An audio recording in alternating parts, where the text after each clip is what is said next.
Good evening. Joining us tonight at Hyde Park, we have the Director of Ethical Journalism Network in the UK, a global network of journalists present in over 30 countries. And I'd like to warmly welcome Mr. Chris Elliott to our studios at Hyde Park.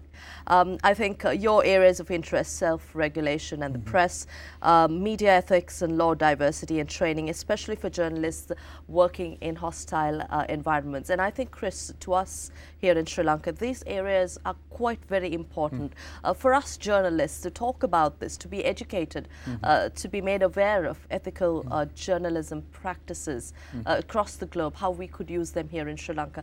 Let's talk a little about your experience and your passion to instilling journalism, a community of journalists who abide by ethical values. Well, my background, I mean, I've been a journalist for more than 40 years, and I started on local newspapers. And in local newspapers, you know, it was sort of natural. In those days, we didn't talk about ethics. You just naturally, you knew what the difference between right and wrong. You didn't harass old ladies. You didn't write stuff that you knew to be deliberately wrong. And it was something that you picked up in the office. What has happened in the last 10, 15 or 20 years is that we've had a series of situations in which the issue of ethics has become quite core. And that has coincided, I think, with the rise of the web. Now, for me, it was a particularly important time because my last 20-odd years were with the Guardian national newspaper in London, and I was both the managing editor for 10 years and then something called the reader's editor. Now, the reader's editor is a kind of internal ombudsman. Right. Independent internal ombudsman who deals with complaints and ethics and those sort of issues. So I would be dealing with anything up to 100 emails a day. Not all complaints, but an awful lot of queries, people wanting to know, people wanting to understand how journalism works. And I would write a column each week about the kind of issues we were facing, trying to explain how we'd arrived at decisions and where we got it right and where we got it wrong. As the reader's editor, I'd like to know, now you say you've been dealing with a lot of complaints from readers.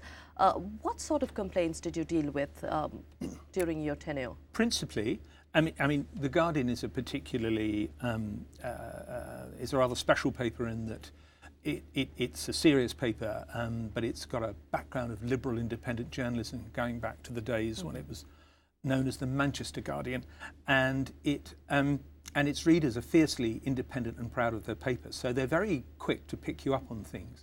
Some little tiny grammatical errors are still crucially important to them, but much more so was whether you were telling the truth. Now, telling the truth comes in all sorts of forms. It's not just whether you were whether the facts of a particular story were right or wrong, but whether you had used a picture which had been manipulated or not. I mean, we had one incident where, during the Madrid bombing, we had a particularly graphic photograph that we wanted to use, which showed a severed limb in the foreground. And that limb, still, you could see the blood coming from it. And a senior colleague felt that that was too much for the readers. So he had the colour taken out. Now, that was, 8, 9 years ago, the Madrid bombing. Well, they knew from online, they knew what that picture should look like.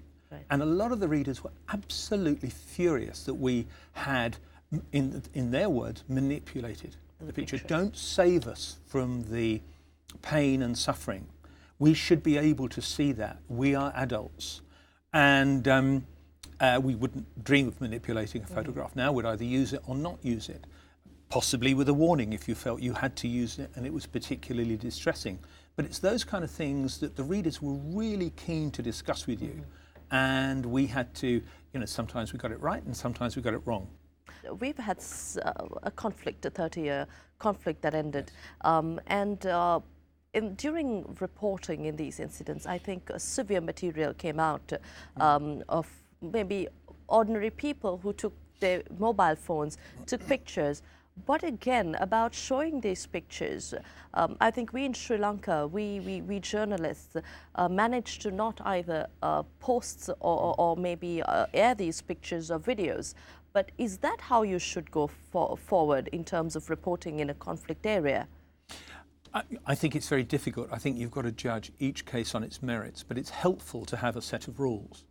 And the kind of rules are, first of all, where does this come from? Who wants you to publish this picture? So, for instance, if you're dealing with ISIS were treating the media as their public relations company, and very cleverly too. So the media had to learn how to pull back from showing beheading videos, how not to do it. And for instance, we at The Guardian ceased to show someone in distress. So you wouldn't show the last minutes. It's not that you wouldn't dream of showing them actually being beheaded, but you wouldn't show them in those last few seconds before the beheading began. You'd show them in happier times because you were not there to do the terrorist job. You were not there to be their public relations person. And I think one of the key principles in a modern era, when so many people who have anyone who has a phone has a video camera, you have to decide, yes, we can do this, but do we want to do it? And I think you begin to build a reputation for more responsible and thoughtful journalism. So I think you've got to verify it, test whether the circumstances are that you need to show it. There was a very, very interesting argument at The Guardian and other newspapers about showing the actual moments just before Saddam Hussein was hanged, because it was profoundly distressing. Right. He was just about over the drop on the gallows. But because he'd been such an extraordinary figure and had been in hiding forever, we were seriously worried that people would not believe us, that this had actually happened. So where you can, you try to do if it's on the front page, it's tough. And I have to say, almost aggressing, that we would constantly have letters from people saying, my children saw this before I could. But we had to say gently but firmly, The Guardian is not written for children. We love it when younger people are able to appreciate the journalism of The Guardian, but we cannot reduce everything to taking the awfulness of the world out of it. What we mustn't do is exaggerate it for our own purposes. And so we decided to use that picture of Saddam Hussein. Where you're showing these kinds of distressing pictures on the web after you've been through an editorial process and you've made a decision, it hasn't just happened. It's one of the most difficult things about journalism. Sometimes stuff goes up because speed is everything, and that's another issue. But where you've been through an editorial process, you can do things. For instance, on the web, you can have a warning. If it's even if it's inside the paper, you can have a warning.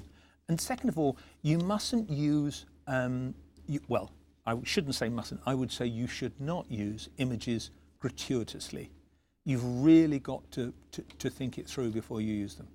Right. I'd like to draw your attention to a recent spate of violence in Sri Lanka. This in the name of religion and faith.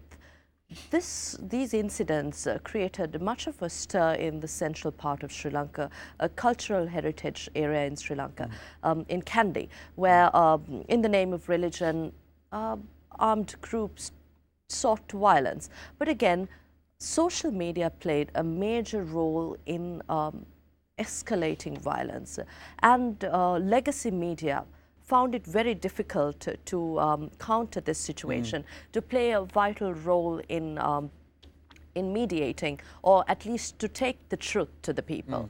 Social media playing a major role. An ordinary citizen now, as you said, has a mobile phone which has a camera inbuilt, and they become journalists, self-made journalists. That's good, but how do we regulate this? Well, I think one of the biggest dangers with social media is they don't always. Sometimes they only get to know the rumours. Right. And actually one of the things that legacy media can do is to sift the rumours from the facts. Truth is a very complicated issue, but factually, everything you do should be based on fact. Everything we do should be based on fact. And I think that that's one thing the legacy media can do. It can pause and check something out and then run it. Now, when you say counter social media, it's very hard to counter social media other than by doing it factually. People will do what they want to do, both here and in India, where a number of deaths have happened, and it's all through WhatsApp. Now, it surprised me. I imagined stuff on Twitter because it was an open system, but WhatsApp was a closed system. and is a closed system. And so I couldn't see how so many people could be affected by it. And then I realised that if you've got 500 people in your group, they've all got 500 people in their group. So it gets out there. So our job is to be calm, thoughtful, factual, transparent, get the facts up there as soon as possible. And I think that's the best that we can do. I think, Chris, we were talking about fake news, rumours and the truth. How do we draw a line between fake news, rumours, and also report the truth? How we report on facts, how we get the facts across as soon as possible as journalists. I'd like to come back to what we were talking about on social media. In a day and age where rumours spread faster, as always, how do we, in fact, self-regulate ourselves as journalists? Okay, well, first of all, we are, at the Ethical Journalism Network, we're keen on self-regulation. We don't want to see more laws covering journalists. There are very few countries in the world that I can think of where, there aren't far too many laws relating to journalists and journalism. So I think one of the ways to discourage governments from wanting to enact more laws is to show that we will work by an ethical set of codes. And I think that, it's very important to say very clearly to the public, what kind of code do you work to? Now in the UK, there is an editor's code. It has 16 articles. The first one is accuracy. And it deals with all sorts of things, such as payments to witnesses, how you interview children, those sort of things. It gets much more complicated when you talk about exceptions due to the public interest. But nevertheless, the point is, if you say to people, look, we believe in self-regulation. We believe that here are a set of principles by which we behave. If you don't think that we're behaving in that way, make a formal complaint to us and we will investigate, and we will do so honestly and give you our answer. That's the kind of thing I think reassures people that you're trying. We all make mistakes. That's the problem. Journalists find it very difficult to admit that they make mistakes. And you're also of the view that there should not be regulation through government. Again, you stressed upon that. I think we should discourage governments. It gives them an excuse. When they want to control the press, they point to some aspect of the press behaving badly and say, aha, we have to have a new law about that. And before you know where you are, one mistake by one journalist in one area of the media, there's some draconian law which changes everything and reduces the ability of free, fair and open journalism to, frankly, hold truth to power, to challenge the politicians and big businesses and big organisations.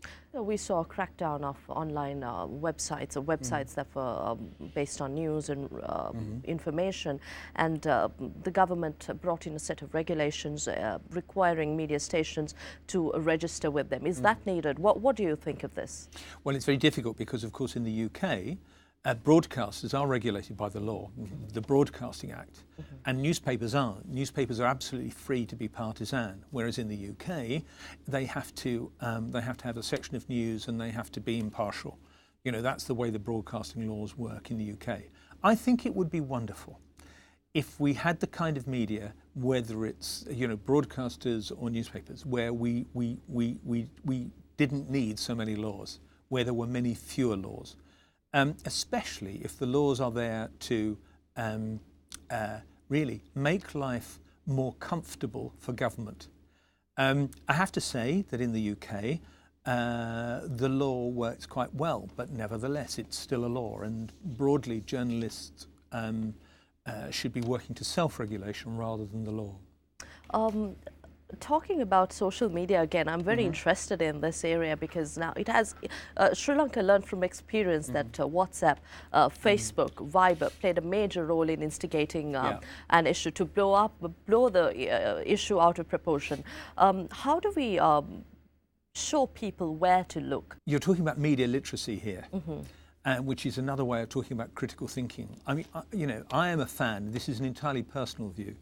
Although the Ethical Journalism Network, has some sympathy with this view, but my view is that you've really got to start at school. So many of us have had the experience where you've been somewhere and you've seen a 3-year-old swiping through a phone or an iPad. If you don't start from an early age showing them the difference between organisations who are trying to get it right and operate by a certain set of standards and organisations that don't, if they believe every single thing they see on social media, by the time they're 14 or 15, they'll have seen so much. That's just those are the avenues they'll take. So I think you need, education from the earliest stages needs to be looking at media literacy and critical thinking. How do we get about this education? In Sri Lanka, we're talking about education policy needed to be reviewed, revisited, and a new policy being brought in from factual education to practical education. But again, how do we inculcate media literacy as a concept for study? Well, it's interesting. I mean, in the UK, although I think it's not. It's not very well admired, but I think we have something called general studies. You had something like personal hygiene. They tell you things about your bodies and things to make you healthy. I genuinely think this is an aspect of social health, and I think we have to think of ways of saying, look, today. You will have heard X, Y, and Z has happened. I want to go through with you, how this is and how this works and that works. I think we've just got to rethink it, and it should be an element of health, social health. Right. WhatsApp, Viber, Facebook was banned in Sri Lanka during the spate of violence that I spoke about. Now that was regulation, in mediation by the government in the name of regulation. How would countries like the UK, USA counter such incidents? Would they resort to banning WhatsApp for that period of time? I think it's very, very, very unlikely. In the United States, you've got the First Amendment, which says that, let nothing be hinder press freedom. You can say almost anything in the United States, hate speech or anything else. It was one of the principles of the founding fathers in the late 18th century. So I think it would be quite extraordinary if the US ever did that. And I think it's very unlikely that the UK would do that too, not least because I think that the way technology changes, I think more and more people will get around it. I mean, I hear a lot about the kind of total control of China, for instance, of social media. And, there are very few more powerful states than China. However, I also hear of people finding ways to get around it, to get information in. And one of the dangers of banning something is you can legitimize it by banning it. So you think, if the government doesn't like it, maybe there's something more to this. So, in a healthy democracy, you've got to find better ways, encouraging people to critical thinking, decent legacy media to fight this stuff. Now, I do appreciate this sounds, it's much easier said than it is done. And I wouldn't dream. I'm not an expert on the culture of Sri Lanka, and I wouldn't try to tell Sri Lanka what to do. I think, in general terms, though, the healthy democracies are one where you do it by other measures rather than banning things. In a day and age where every media institution is trying to be the #1 to bring the news across to your people, to the public, how do we ensure that we maintain accuracy, fact-based reporting? Fact-based reporting. Well, you've just got to do. Training is important. I remember my own training, or lack of it. It was very skimpy. And of course, at the other extreme, you have some people who have a degree in journalism, and actually they're not very good at it. They're good in a classroom. Right. But nevertheless, I think training in the areas that we're talking about, the core principles of journalism in hate speech, is crucial to young journalists. And I think the other thing that the web has done, which I find incredibly interesting, is that even in mature democracies where there is a fair degree of journalistic training, it stops. You do it once, and people never go back. And I think this mid-career training is really important. I mean, the nature of change within the platforms, right. For instance, blockchain technology. I don't know how much you know about blockchain technology, but I don't know a great deal about it, but I know a little, and I know that they're building platforms, for instance, in the United States, where the journalism is based on blockchain technology. And of course, the only thing I knew about blockchain technology 6 months ago was that it was the powerhouse for bitcoins, the cryptocurrencies. Right. But actually, people are they're doing it, they're using it as a platform for journalism. So I think there's an awful lot of journalists in their late 30s and early 40s who could go back to the classroom and learn. Technology evolves. Yeah. And I think we've discussed at length about social media, self-regulation, how to be independent in reporting facts. And I'd like to also draw attention to reports where journalists have faced a lot of incidents of violence in their own jobs. And I think we also have been taught that we have to ensure our safety. But in reporting, how do we, balance our passion for reporting and this race to be number one, and also the safety of our own selves? It's very, very difficult. I think one of the key issues is that journalists need to have a responsible management. For instance, I think 20 years ago, certainly in the UK and elsewhere, journalists learnt to work in conflict zones without any training. By the time I left the Guardian 2 years ago, hostile environment training was mandatory for people going into conflict areas. Right. And so, that's a 4 or 5 day training course. It is extra cost, but I've lost 3 people that I knew personally over the years in hostile environments. And I think, the fundamental principle is, you don't get the story if you're dead. So, so you have to be careful. But that's a kind of judgment that the reporter has to do with their news editor and the editor-in-chief. You've got to really say, is this really worth it to take this risk? And it's about a balance. You have to balance the risk against what may come out of it. Now, I don't think you can wrap journalists in cotton wool. You can train them properly. You can equip them properly. All the way from the appropriate kind of, mobile phones, satellite phones, the training, flak jackets, safe hotels. When I was the managing editor of The Guardian, we spent a lot of time trying to make sure that our people had a safe space within the green zone in Baghdad, for instance. And you don't just say, go off and do it. It's one of the great dangers of freelance journalism, where an awful lot of freelancers go out there, not just without training, but also without insurance.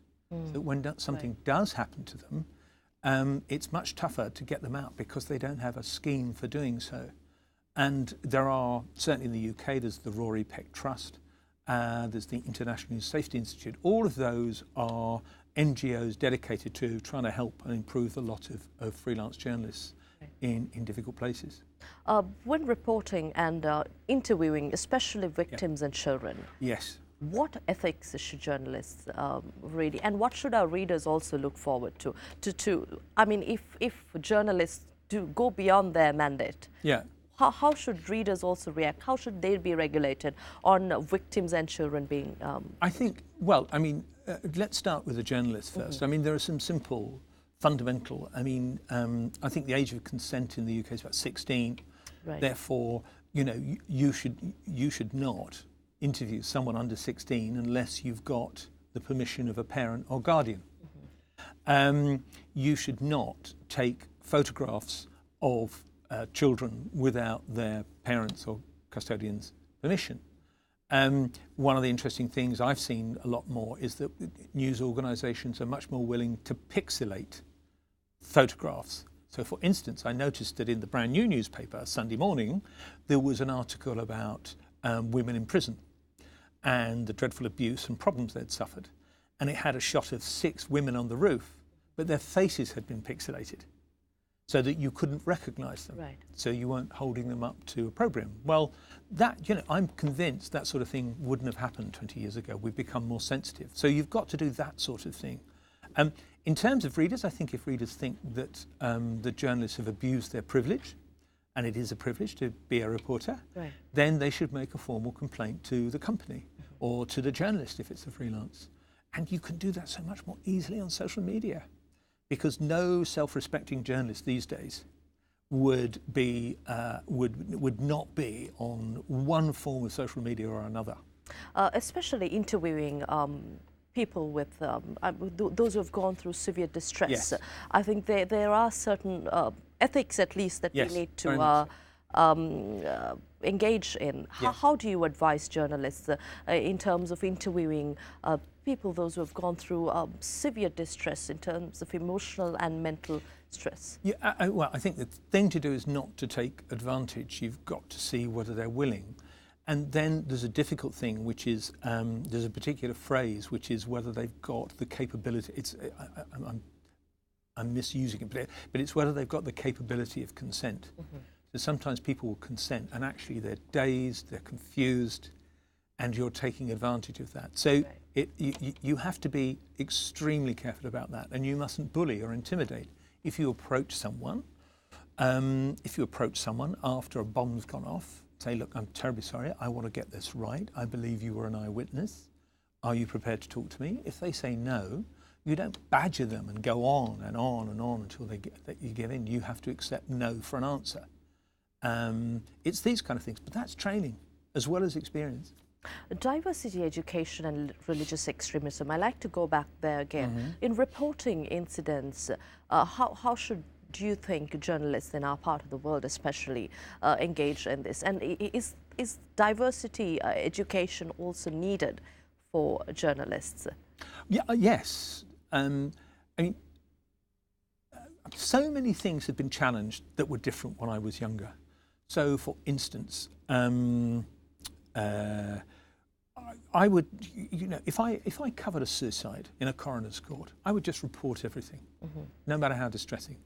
But the Samaritans, which is a charity dedicated to trying to dissuade people from suicide, they have a set of rules which they champion about not giving details of how the person committed suicide, mm-hmm, in case you have copycat suicides. And you find that, around mental health, all these places, people are a lot more clued up about how to do that kind of thing. And diversity is another thing. If you're, for instance, most people have a rule that if you are reporting on a crime, you do not use the ethnicity of that person in the crime unless it's actually crucial to the evidence of the crime. Mm-hmm. You don't gratuitously say this is a black person or a white person, or this is a Muslim person, or this is a Buddhist person. You don't do that. You think about it, and actually, so much of this is about thinking about it. Mm-hmm. That's that. But yes, diversity training should be a really important part of journalist training. You can create problems, and you may not even know you're doing so. Right, and I'd also like to end the discussion on truth, accountability, independence, and again, accountability. As journalists, to be accountable to what we report. Yeah, here. So I spend a lot of my time being accountable to the readers. Yes, what it means is you say, we work professionally to this set of rules. If you have a complaint, contact us, give us the specific details. Where have we breached the rules? And then you investigate independently. You speak to the journalist involved, you speak to the reader, and then you see whether it's a legitimate complaint or not. If it is legitimate, what I always used to do at The Guardian was that we would amend the story online. Right. We would footnote to say that we've done so. You never invisibly mend. You tell your readers what you've done, and then we will publish a correction in the printed newspaper. That's being accountable, being prepared to say sorry. If you do it quickly, not only is it good for the levels of trust that you can form, but it actually will cut your legal bills too. Right, and I think on that note, we'll wrap up this discussion. Thank you very much, Chris, for your time here at Hyde Park. You're very welcome. We had with us the Director of Ethical Journalism Network of the UK, Chris Elliott, joining us at Hyde Park. We'll see you again next Thursday at Hyde Park, once again at the same time.